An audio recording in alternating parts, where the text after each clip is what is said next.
এটি একটি উত্তেজনাপূর্ণ এবং কৌতূহলোদ্দীপক গল্প। আশা করি এটি আপনাদের ভালো লাগবে। কথা তো আছে যে অনেক আগে একটি সবুজ শান্ত গ্রামে একজন কৃষক বাস করতেন। তার দুটি স্ত্রী ছিল, যাদের তিনি আন্তরিকভাবে ভালোবাসতেন এবং তাদের মধ্যে কাউকে তিনি বেশি পছন্দ করতেন না। ভাগ্যক্রমে উভয় স্ত্রী একই সময় গর্ভবতী হলেন এবং একই মুহূর্তে প্রত্যেকের একটি করে সন্তান জন্ম দিলেন। প্রথম স্ত্রী তার মেয়ের নাম রাখলেন শাহেদ, আর দ্বিতীয় স্ত্রী তার মেয়ের নাম রাখলেন আলিয়া। শিশু দুটি ছিল খুবই সুন্দরী, যেন আকাশে দুটি তারা। কিন্তু দুর্ভাগ্যবশত শাহেদের সাথে তার মায়ের সুখ দীর্ঘস্থায়ী হয়নি। তিনি এক মারাত্মক রোগে আক্রান্ত হলেন, যা ডাক্তাররা নিরাময় করতে পারেননি। ফলে মা মারা গেলেন এবং শাহেদকে শোক গ্রাস করল। দুটি মেয়েই বড় হতে থাকল এবং শাহেদ বেড়ে উঠল তার সৎমায়ের করুণার অধীনে, যিনি তার অধিকারের প্রতি যত্নশীল ছিলেন না। এই নিষ্ঠুর মহিলাটি প্রতিদিন দুই মেয়েকে মাঝে পাঠাতেন এবং আলিয়াকে সুস্বাদু খাবার দিতেন, কিন্তু শাহেদের ব্যাগে কেবল একটি শুকনো রুটি এবং একটি পেঁয়াজ রাখতেন। আর বাড়িতে শাহেদকে সমস্ত কঠিন কাজ করতে হতো, যখন আলিয়া সহজ কাজগুলো করত। আর যখন তারা একসাথে বসত, সৎমা তার মেয়েকে একটি ছোট উলের গোলা দিতেন, যেন সে উল দিয়ে বড় সুতা তৈরি করে। ফলে সে রাত পর্যন্ত কাজ করত এবং সুতা তৈরি শেষ না হওয়া পর্যন্ত ঘুমাতে যেতে পারত না। এত কষ্ট সত্ত্বেও শাহেদ তার বাবার কাছে কোনো অভিযোগ করেনি, কারণ তিনি সর্বদা তার স্ত্রীর কথা বিশ্বাস করতেন এবং তার কোনো অনুরোধ প্রত্যাখ্যান করতেন না। দিন যেতে যেতে আলিয়া আরও আদর এবং সুন্দরী হয়ে উঠল। অন্যদিকে শাহেদের সৌন্দর্য ধীরে ধীরে ম্লান হতে লাগল অতিরিক্ত ক্লান্তি ও খাবারের অভাবে। তার পর্যাপ্ত মাংস বা চর্বি ছিল না। শাহেদের একটি হলুদ গাভী ছিল, যাকে সে ছোটবেলা থেকে লালন পালন করত। তাদের মধ্যে এক অদ্ভুত সম্পর্ক ছিল, যেন গাভীটি তার সমস্ত অনুভূতি বুঝতে পারত। গাভীটি শাহেদকে খুব ভালোবাসত, তার সুখে আনন্দিত হতো এবং দুঃখে দুঃখী হতো। যখন শাহেদের পশু চড়ানোর পালা আসত, গাভীটি আলতো করে পালকে নেতৃত্ব দিত, যাতে শাহেদের পরিশ্রম লাঘব হয় এবং সে বিশ্রাম নিতে পারে ও শক্তি ফিরে পায়। কিন্তু যখন আলিয়ার পালা আসত, গাভীটি পশুদের পাহাড়ের দিকে পালিয়ে যেতে উৎসাহিত করত, যাতে আলিয়াকে সারা দিন তাদের পিছু নিতে হয়। গাভীটি আলিয়াকে তার দুষ্ট স্বভাবের জন্য ঘৃণা করত এবং তাকে এক মুহূর্তের জন্য বিশ্রাম নিতে দিত না। আলিয়া সবসময় গাভীটিকে প্রতিশোধ নেওয়ার হুমকি দিত। গাভীটি মেয়েটির কথা বুঝতে পারত, তারপর ঘুরে তার মুখের দিকে লেজ নাড়াত, যেন সে তাকে তুচ্ছ করছে। এতে আলিয়ার রাগ আরও বেড়ে যেত। একদিন শাহেদ যখন পাহাড়ের পথ ধরে যাচ্ছিল, তখন সে রাস্তার পাশে বসে থাকা এক গরিব বৃদ্ধার সাথে দেখা করল। এই বৃদ্ধা, যার উৎস কেউ জানত না, সর্বদা পাহাড়ের কিনারায় বসতেন। আলিয়া যখন পাশ দিয়ে যেত, তখন সে খাবার চাইত, কিন্তু আলিয়া তাকে উপহাস করে চলে যেত এবং তাকে ক্ষুধার্ত থাকতে দিত। কিন্তু শাহেদ সবসময় থামত এবং বৃদ্ধাকে তার সামান্য খাবার থেকে যা পারত তা দিত। শুকনো ফল দিত, আর সে শাহেদের জন্য রহমতের দোয়া করত। একদিন বৃদ্ধা যখন লাঠিতে ভর করে চারণভূমিতে ঘুরছিলেন, তখন তিনি আলিয়াকে তৃপ্তির সাথে খেতে দেখলেন। তার রুমাল তাজা রুটি, মুরগির রোস্ট, লেটুস এবং মূলা দিয়ে ভরা ছিল। যখন বৃদ্ধা এই খাবার দেখলেন, তার ক্ষুধা আরও তীব্র হল এবং তিনি মেয়েটির দিকে তাকালেন। কিন্তু আলিয়া তাকে উপেক্ষা করে মুখ ফিরিয়ে নিল। বৃদ্ধার চোখ তীব্র রাগে ভরে গেল। তারপর তিনি তাকে বললেন, হে আমার মেয়ে, তুমি তোমার পথে দুটি জলের ধারা দেখতে পাবে, যা একে অপরের সাথে মিশেছে। একটির জল কালো, অন্যটির সাদা। তুমি কালো জল দিয়ে মুখ ধুয়েও এবং তা পান করো, এবং সাদা জলের কাছে যেও না। তাহলে ইনশাআল্লাহ তুমি আরও সুন্দরী ও আদরিণী হবে। আলিয়া কঠোর দৃষ্টিতে তার দিকে তাকিয়ে এবং ভ্রু কুঁচকে অবাক হয়ে বলল, আপনি কি বলছেন হে বৃদ্ধা? আমি প্রতিদিন এই পথ দিয়ে যাই, কিন্তু আমি কখনো কালো বা সাদা কোনো ধারাই দেখিনি। এতে কোনো সন্দেহ নেই যে আপনি পাগল হয়ে গেছেন। আমার রাস্তা থেকে সরে যান, আপনি আমার রুচি নষ্ট করে দিলেন। বৃদ্ধা তার পথ চলতে থাকলেন। তার হৃদয়ে সেই উদ্ধত মেয়েটির কারণে রাগে পূর্ণ ছিল, যে তাকে নির্দয়ভাবে উপেক্ষা করেছিল। তিনি হাঁটতে হাঁটতে শাহেদের সাথে দেখা করলেন, যে ঘাসের উপর বসেছিল এবং পাখিরা তার চারপাশে রুটির টুকরোগুলো খুঁটে খাচ্ছিল। বৃদ্ধা তার কাছে এসে অবাক হয়ে জিজ্ঞাসা করলেন, তুমি তোমার বোনের সাথে খাচ্ছ না কেন? শাহেদ দুঃখের সাথে তাকিয়ে উত্তর দিল, সে দুষ্ট খালা, সে চায় না যে খাবারের সময় কেউ তার সাথে ভাগ করে নিক। তারপর সে আলতো করে বলল, আসুন আমার রুটি থেকে কিছু খান। বৃদ্ধা স্নেহের সাথে হেসে বললেন, শোনো আমার মেয়ে, তুমি তোমার পথে দুটি জলের ধারা দেখতে পাবে, যা একে অপরের সাথে মিশেছে। একটির জল কালো, অন্যটির সাদা। কালো জল দিয়ে মুখ ধুইও এবং তা পান করো, আর সাদা জলের কাছে কখনোই যেও না। এর স্বচ্ছতা যেন তোমাকে প্রলুব্ধ না করে। আমার উপদেশ মনে রেখো, না হলে তুমি অনুতপ্ত হবে। শাহেদ বৃদ্ধার কথা শুনে অবাক হল, কিন্তু দৃঢ়তার সাথে উত্তর দিল, হ্যাঁ, আমি তাই করব খালা। সূর্যাস্তের সময় ঘনিয়ে আসার সাথে সাথে শাহেদ তার বাড়ির দিকে ফিরতে শুরু করল। বৃদ্ধা ও পাখিদের সাথে তার সামান্য খাবার ভাগ করে নেওয়ার পর সে তার শেষ সম্বল দিয়ে ক্ষুধার সাথে যুদ্ধ করছিল। হঠাৎ তার সামনে দুটি জলের ধারা দেখা গেল, যা একটি বড় গর্তে মিশেছে। শাহেদ অবাক হয়ে মনে মনে বলল, সকালে আমি কেন এই জায়গাটি খেয়াল করিনি। সে সাদা জলের দিকে এগিয়ে গেল, যার স্বচ্ছতা তাকে আকর্ষণ করছিল। কিন্তু বৃদ্ধার উপদেশ মনে পড়ায় সে এক মুহূর্তের জন্য দ্বিধা করল। তারপর যখন সে কালো জলের দিকে হাত বাড়াল, তখনই এক অদ্ভুত ঘটনা ঘটল।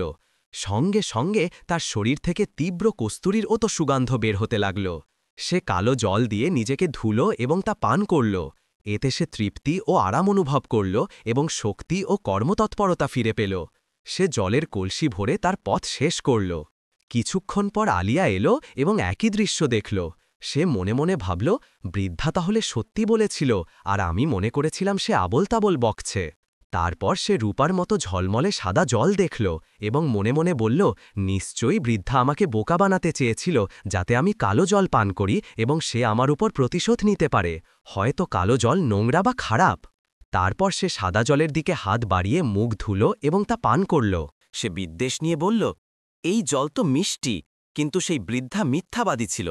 যখন তাকে আবার দেখব, আমি তার কাছ থেকে প্রতিশোধ নেব। সময় যাওয়ার সাথে সাথে আলিয়া তার শরীরে এক অদ্ভুত পরিবর্তন লক্ষ্য করতে শুরু করল। তার শরীর থেকে গাধার মতো এক দুর্গন্ধ বের হতে লাগল। তার মা তাকে সব উপায়ে ধোয়ার চেষ্টা করলেন, কিন্তু গন্ধ দূর হল না। ফলে তাকে বাধ্য হয়ে বাদামের তেল মাখাতে হল। এত কিছুর পরও আলিয়ার খাদ্যের তৃপ্তি হল না এবং তার ওজন বেড়ে গেল, তার চেহারা আরও কুৎসিত হয়ে উঠল। অন্যদিকে শাহেদ ভালো খাবার থেকে বঞ্চিত হওয়া সত্ত্বেও তার সৌন্দর্য দিন দিন বাড়তে থাকল এবং তার শরীর ভরে উঠল। সে সেই ঝর্ণা থেকে ভরা কলসি থেকে জল পান করত, যার জলের স্বাদ ছিল মধুর চেয়েও মিষ্টি আর দুধের চেয়েও স্বচ্ছ, এবং তা কখনো শেষ হতো না। শাহেদ আকাশে উজ্জ্বল তারার মতো হয়ে উঠল। গ্রামের সমস্ত যুবক এবং পুরুষরা তার প্রতি মুগ্ধ হল।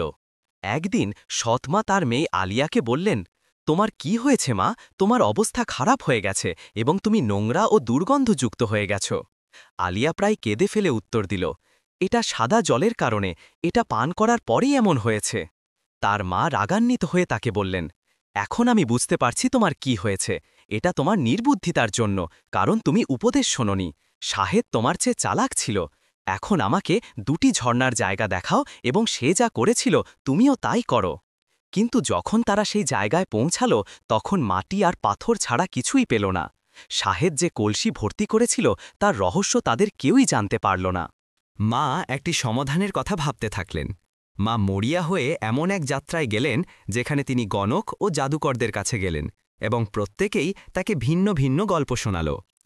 অবশেষে তিনি এক কুৎসিত জাদুকর মহিলার কাছে পৌঁছালেন, যিনি তাকে ফিসফিস করে এবং জোর দিয়ে বললেন, শাহেদ একটি কোমল ফুলের মতো। যদি তুমি তার হৃদয়কে আঘাত করো, তবে সে দ্রুত শুকিয়ে যাবে। তোমার হলুদ গাভীটিকে জবাই করো এবং এর মাংস তোমার মেয়েকে খাওয়াও। তাহলে সে তার ওপর আপতিত অভিশাপ থেকে মুক্তি পাবে। মা এক মুহূর্ত দ্বিধা করলেন না, কারণ তার হৃদয় হিংসা ও প্রতিশোধে পূর্ণ ছিল। সেই মুহূর্তে গাভীটিকে আঘাত করার সময় এসে গিয়েছিল। আলিয়া সেই সুযোগ খুঁজে পেল, যা সে অনেক দিন ধরে অপেক্ষা করছিল, এবং তার মাকে বলল, মা, এই গাভীটি পশুদের উস্কে দেয় এবং তাদের একে অপরের থেকে আলাদা করে দেয়, তাই চারণভূমিতে আমার মোটেও শান্তি লাগে না। মা এক মুহূর্ত চুপ করে রইলেন, তারপর ঠান্ডাভাবে উত্তর দিলেন, যদি তাই হয় তবে আমরা একে জবাই করব। আমি তোমার বাবাকে রাজি করাবো এবং সহজে এটা মেনে নিতে বাধ্য করব।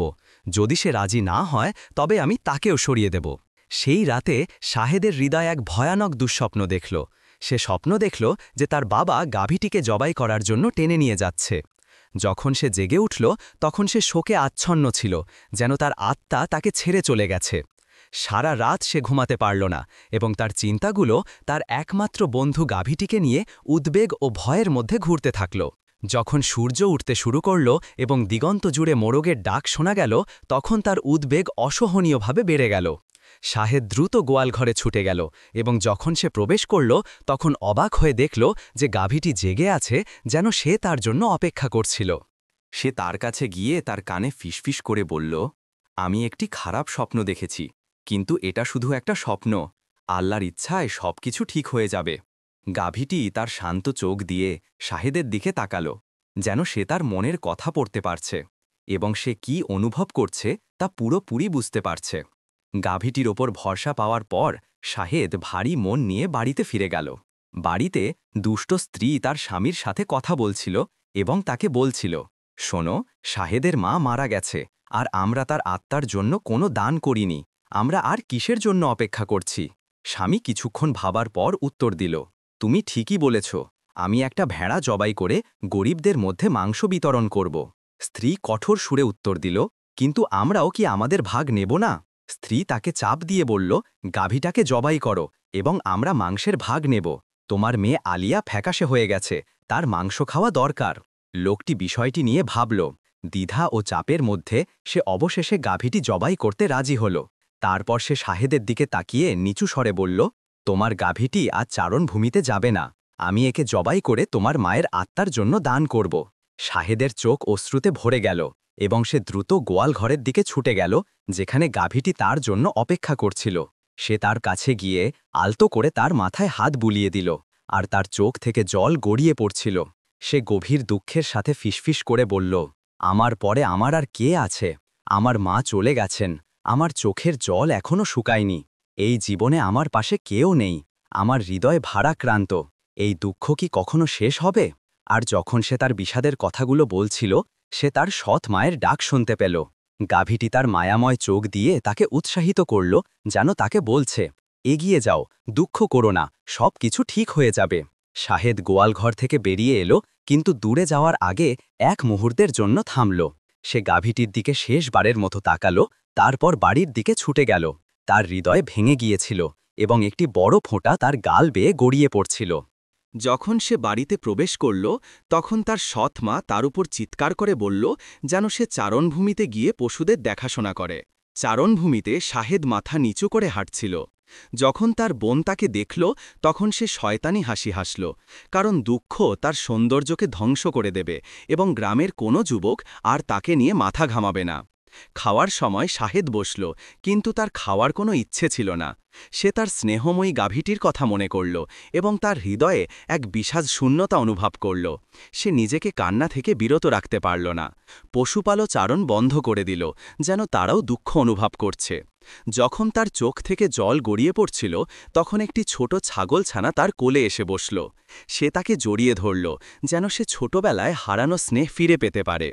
কিছুক্ষণ পর বৃদ্ধা প্রতিদিনের মতো শাহেদের পাশ দিয়ে যাচ্ছিলেন।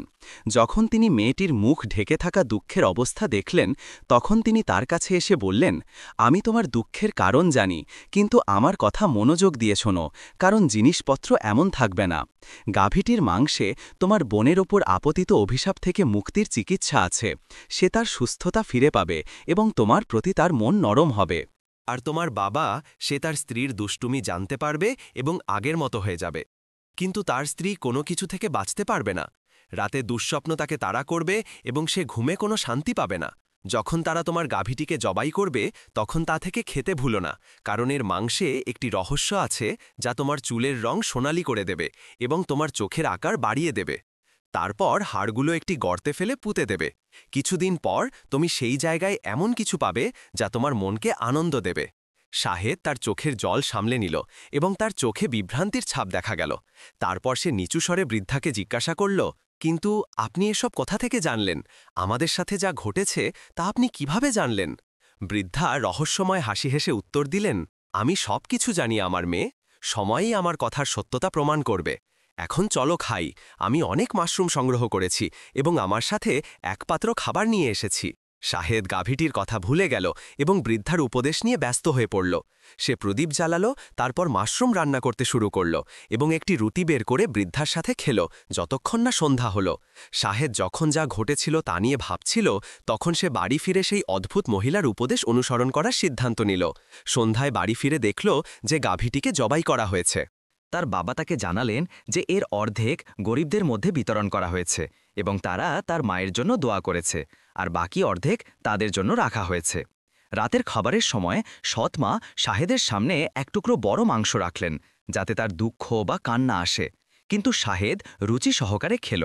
এতে সৎমা অবাক হলেন এবং যখন তিনি মাংসের টুকরাটি মুখে দিলেন তখন তা তার গলায় আটকে গেল। শাহেদ মনে মনে হাসল, ভেবেছিল যে মহিলাটি তার কান্না আশা করেছিল, কিন্তু সে তার আচরণে তাকে অবাক করে দিয়েছে। সৎমা মনে মনে ভাবলেন, আমি ভেবেছিলাম সে ভেঙে পড়বে এবং কাঁদবে, কিন্তু মনে হচ্ছে রাগ আমার ওপরই পড়বে, তার ওপর নয়। সবাই তাদের খাবার খেল এবং বাবাও তার দুই মেয়ের হৃদয়ে আনন্দে ভরে গেল। অন্যদিকে সৎমা তার রাগে ডুবে গেলেন, কারণ সেই গাভীটির অভিশাপের কারণে মাংসের স্বাদ তার কাছে অসহ্য রাখছিল, যা তার জীবনে বা মৃত্যুতেও তাকে রেহাই দেয়নি। পরের দিন সকালে শাহেদ টেবিল থেকে হাড়গুলো নিয়ে একটি ব্যাগে রাখল। তারপর সে পশুপালের সাথে চারণভূমিতে গেল। যখন সে সেখানে পৌঁছালো তখন সে একটি উঁচু গাছ বেছে নিল, সাবধানে তার নিচে খুঁড়ল, তারপর গাভীটির হাড়গুলো পুঁতে দিল। বেশ কয়েকদিন কেটে গেল, যার মধ্যে তার সৎ মা ভয়াবহ দুঃস্বপ্ন দেখতে শুরু করলেন। তিনি দেখতেন যে একটি বিশাল ষাঁড় তাকে তাড়া করছে, তার পূর্ণ শক্তি দিয়ে তার পিছু নিচ্ছে, তারপর তার শিং দিয়ে তাকে আঘাত করছে। সে আতঙ্কে জেগে উঠত এবং ভয়ে কাঁপত। এমনকি তার স্বামীও তার থেকে দূরে সরে যেতে শুরু করল। আর আলিয়া সে শাহেদের কাছে এসে বসতে শুরু করল এবং আগের দিনের মতো তার সাথে খেলত। তার জীবনকে তিক্ত করে তোলা দুর্গন্ধ অদৃশ্য হয়ে গিয়েছিল এবং সে ধীরে ধীরে তার হারানো সৌন্দর্য ফিরে পেল। আর তার বাবা, তিনি শাহেদের মধ্যে আসা পরিবর্তনগুলো লক্ষ্য করতে শুরু করলেন। তার চুল সোনালি হয়ে গিয়েছিল, যা তিনি পৃথিবীতে আর কখনো দেখেননি।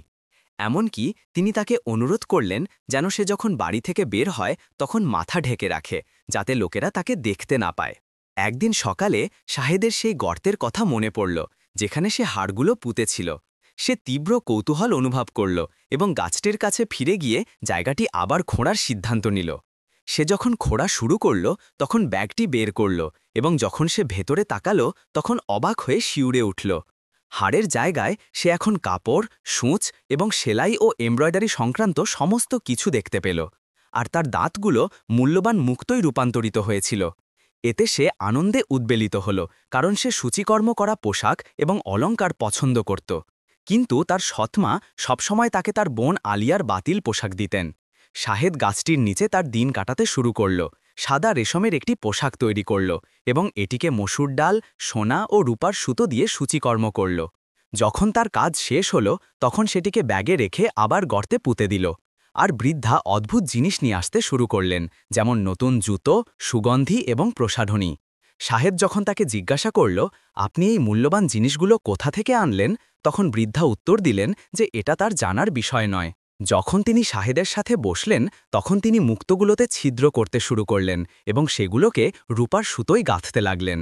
শাহেদ বৃদ্ধার দক্ষতায় অবাক হচ্ছিল এবং তার গল্প জানার জন্য পীড়াপিড়ি করছিল, কিন্তু বৃদ্ধা নীরব রইলেন এবং তাকে কিছুই বললেন না। একদিন বৃদ্ধা তাকে বললেন যে তিনি জিন জাতি থেকে এসেছেন। এক রাতে তিনি খরগোশে রূপান্তরিত হয়েছিলেন। তখন একজন শিকারী তাকে লক্ষ্য করে তীর ছুঁড়েছিল এবং মৃত্যু তার কাছাকাছি ছিল, যদি না তার মা তাকে বাড়িতে নিয়ে গিয়ে চিকিৎসা না করতেন যতক্ষণ না সে সুস্থ হয়। বৃদ্ধা বনে ফিরে গেলেন, কিন্তু যখন তিনি তার মায়ের অসুস্থতার কথা জানতে পারলেন তখন তিনি তার কাছে ফিরে যাওয়ার সিদ্ধান্ত নিলেন এবং আবিষ্কার করলেন যে তাকে বিষ দেওয়া হয়েছে এবং সেই বিষের কোনো চিকিৎসা ছিল না। বৃদ্ধা তাকে বললেন যে সেই হলুদ গাভীটি যা তিনি পাঠিয়েছিলেন সে যেন তার বন্ধু হয়।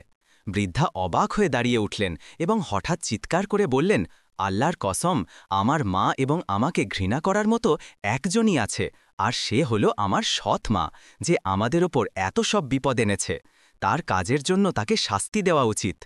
বৃদ্ধা, যার নাম ছিল সামারজান, উত্তর দিলেন, যদি তুমি তা করো তবে সে বাধ্য হবে। তিনি আরও যোগ করলেন, এখন তোমার পোশাক পরো, তোমার গলায় হার লাগাও এবং তোমার জন্য মানানসই জুতো বেছে নাও। শাহেদ গাছটির আড়ালে চলে গেল, পোশাক পরিবর্তন করল এবং সাজগোজ করল। তারপর সে বৃদ্ধার দিকে তাকানোর জন্য বেরিয়ে এলো এবং তাকে জিজ্ঞাসা করল, আপনার কি মনে হয় খালা? বৃদ্ধা কোনো কথা না বলে অবাক হয়ে তার দিকে তাকিয়ে রইলেন। তারপর বললেন, শোনো, পুরুষ বা যুবকরা তোমাকে না দেখলেই ভালো, না হলে তারা তোমার জন্য যুদ্ধ করবে। শাহেদ আদুরে হাসি হাসল, কিন্তু বৃদ্ধার কথা শুনল না। সে তার সাজসজ্জায় মুগ্ধ হয়েছিল। পরের দিন সকালে শাহেদ খুব ভোরে ঘুম থেকে উঠল এবং আগের দিনের মতো পোশাক, হাড় ও জুতো পরল। তারপর সে সবুজ তৃণভূমি ঘুরে বেড়াতে শুরু করল, ফুল তুলল এবং প্রজাপতিদের সাথে খেলল। সেই সময় দেশের সুলতানের ছেলে যুবরাজ তার বাবার তাঁবুগুলোর কাছে হরিণ শিকার করছিলেন। যুবরাজ তার সঙ্গীদের থেকে কিছুটা দূরে সরে গেলেন এবং হাঁটতে হাঁটতে একটি ছোট শিয়াল দেখতে পেলেন। হঠাৎ তার চোখ দূর থেকে শাহেদের ওপর পড়ল। সে তার চোখ বন্ধ করে আবার খুলল, যাতে সে নিশ্চিত হতে পারে যে সে যা দেখছে তা বাস্তব। সে অবাক হয়ে তাকে দেখতে থাকল, যেন সে জীবনে এত সুন্দরী মেয়ে আর দেখেনি। সে কিছুটা দ্বিধা করল, তারপর তার কাছে যাওয়ার সিদ্ধান্ত নিল। যখন শাহেদ যুবরাজকে দেখল, তখন সে ভয় পেল এবং দ্রুত দৌড়ে গিয়ে ঘন গাছপালা ও উদ্ভিদের মধ্যে লুকিয়ে পড়ল। যুবরাজ তাকে ডেকে জায়গাটির চারপাশে ঘুরলেন, কিন্তু সে উত্তর দিল না। অবশেষে যুবরাজ তার গলা থেকে একটি সোনার হার খুলে সেই গাছের কাছে ঝুলিয়ে দিলেন যেখানে সে লুকিয়েছিল, তারপর চলে গেলেন। শাহেদ তাকে খুব কাছ থেকে দেখছিল এবং দেখল যে সে লম্বা এবং সুদর্শন। সে চলে যাবার পর শাহেদ গাছটির কাছে গেল এবং হারটি নিল, তারপর চারণভূমিতে দৌড়ে ফিরে এলো। সেখানে সে বসে তার পোশাক খুলল, যুবরাজের চিন্তায় মগ্ন হয়ে। 1 ঘণ্টা পর বৃদ্ধা এলেন এবং তাকে অন্যমনস্ক দেখে কারণ জিজ্ঞাসা করলেন। শাহেদ তাকে সুদর্শন যুবরাজের কথা বলল এবং হারটি তার দিকে বাড়িয়ে দিল। যখন বৃদ্ধা সামারজান হারটিতে খোদাই করা নকশাগুলো পড়লেন, তখন তিনি তাকে বললেন, তুমি যুবরাজের সাথে দেখা করেছ, আর এখন সে তোমাকে খুঁজে না পাওয়া পর্যন্ত প্রতিটি জায়গায় খুঁজবে। শাহেদ দ্বিধা নিয়ে উত্তর দিল, আমি স্বপ্ন দেখতে চাই না। যদি সে জানতে পারে যে আমি শুধু একজন মেষপালিকা, তবে সে তার মত বদলে দেবে। বৃদ্ধা উত্তর দিলেন, তুমি তার হাড়ের সাথে 1 পাত্র দুধ রাখো। যদি সে তা পান করে, তবে এর মানে হলো সে তোমাকে ভালোবাসে এবং তুমি কে তাতে তার কিছু যায় আসে না। আর যদি সে তা ফেলে যায়, তবে তাকে নিয়ে ভেবো না। শাহেদ একটি ভেড়ার দুধ দোয়ালো এবং 1 পাত্র দুধ ভরে নিল। তারপর তা সেই গাছের নিচে রাখল যেখানে যুবরাজ হারটি ঝুলিয়েছিলেন। শাহেদ তার পাশে লুকিয়ে রইল। তার হৃৎপিণ্ড দ্রুত স্পন্দিত হচ্ছিল এবং সে মনে মনে ভাবছিল, যুবরাজ কি দুধ পান করবেন নাকি করবেন না। সে অনেকক্ষণ অপেক্ষা করল, তারপর ভাবল যে সে হয়তো তার সময় নষ্ট করছে এবং চলে যাওয়ার সিদ্ধান্ত নিল। কিন্তু হঠাৎ সে একটি ঘোড়ার ডাক শুনতে পেল, যা কাছে আসছিল। সে শব্দটি অনুসরণ করে ঘোড়ার কাছে পৌঁছাল, কিন্তু যুবরাজকে খুঁজে পেল না। সে ঘোড়ার পাশে বসে তার মাথায় হাত বুলিয়ে আলতো করে জিজ্ঞাসা করল, তোমার মালিক কোথায়? তুমি কি তার জায়গা জানো? ঘোড়াটি তার দিকে অবাক দৃষ্টিতে তাকালো এবং ঘোড়াটি চলতে শুরু করল। শাহেদ তার পিছু নিল যতক্ষণ না তারা পাহাড়ের একটি গুহায় পৌঁছাল। যখন সে কাছে গেল, তখন সে একদল নিষ্ঠুর পুরুষকে বেশ কয়েকজন যুবককে ধাক্কা দিতে দেখল। যুবরাজ মাটিতে বসা ছিলেন, হাত কড়া পরা এবং পা বাঁধা অবস্থায়, এক করুণ দশায়। তার আঘাতগুলো দৃশ্যমান ছিল, তাই সে বুঝতে পারল যে তিনি কৃতদাস ব্যবসায়ীদের হাতে পড়েছেন। শাহেদ দ্রুত ভাবল এবং দেখল যে তাদের সংখ্যা অনেক এবং তারা তলোয়ার দিয়ে সজ্জিত। একা সে কি করতে পারে? তারপর সে আবার ঘোড়ার পিঠে চড়ার সিদ্ধান্ত নিল এবং তাকে বলল, সুলতানের তাম্বুতে যাও, তাড়াতাড়ি, আমাদের সময় নেই। ঘোড়াটি তার সর্বোচ্চ গতিতে ছুটল এবং কিছুক্ষণ পর শাহেদ শিবিরের প্রান্তে পৌঁছাল, যেখানে সে বিশৃঙ্খলা দেখল এবং বুঝতে পারল যে তারা যুবরাজকে খুঁজছিল। যখন প্রহরীরা তাকে দেখল, তখন তাদের একজন চিৎকার করে বলল, এটা যুবরাজের ঘোড়া, এবং তারা তার দিকে ছুটে গেল।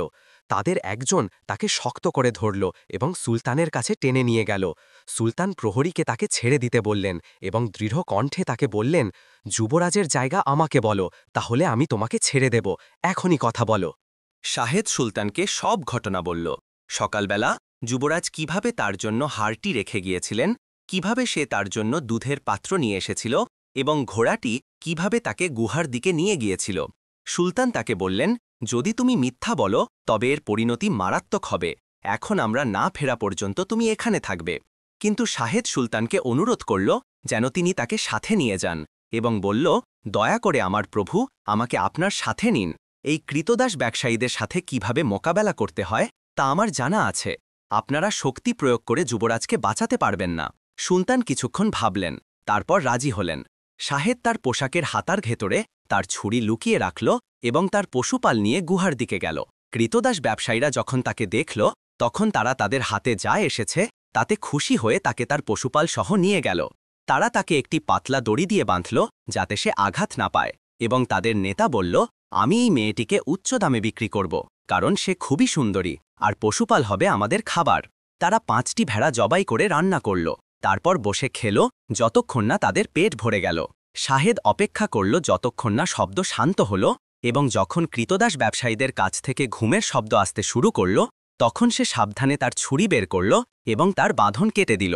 তারপর সে অন্য বন্দীদের বাঁধনও খুলে দিল। যুবরাজ তাকে অবাক হয়ে দেখে তার কাছে এগিয়ে এসে জিজ্ঞাসা করলেন, তুমি এখানে কি করছ?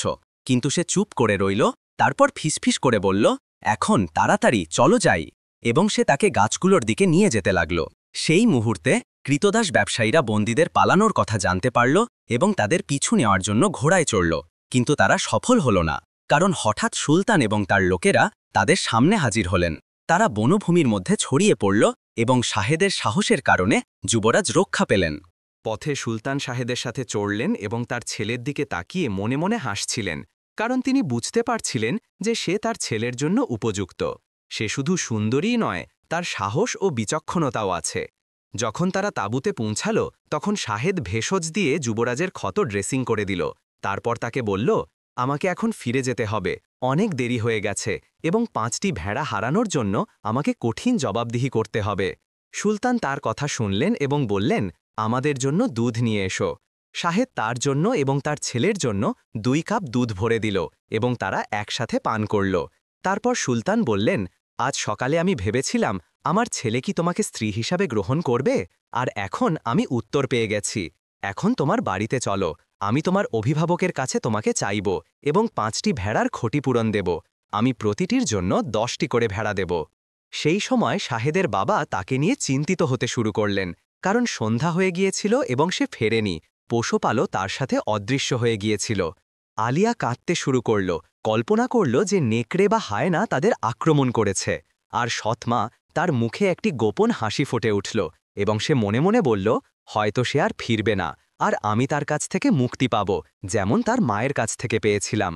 আর রাখালের কাছে যা কিছু আছে তা কেবল আমার আর আমার মেয়ের ভাগ্যে জুটবে। কিন্তু কিছুক্ষণ পর বাবা ঘোড়ার খুঁড়ের শব্দ শুনতে পেলেন এবং জানালার দিকে দৌড়ে গেলেন।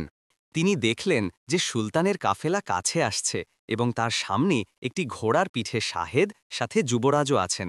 বাবা যা দেখলেন তাতে খুব অবাক হলেন এবং দ্রুত তার দিকে দৌড়ে গেলেন। যখন শাহেদ তাকে দেখল, তখন সে ঘোড়া থেকে নেমে তাকে আনন্দের সাথে জড়িয়ে ধরল। সুলতান ও সম্ভ্রান্ত ব্যক্তিরা ঘোড়া থেকে নামলেন এবং বাবা তাদের স্বাগত জানালেন ও তার বাড়িতে আমন্ত্রণ জানালেন। তারপর তিনি তার স্ত্রী ও মেয়েকে অতিথিদের জন্য খাবার ও পানীয় প্রস্তুত করতে বললেন। সুলতান বসলেন এবং শাহেদের সাহসের প্রশংসা করলেন, তাকে যা ঘটেছিল তা জানালেন।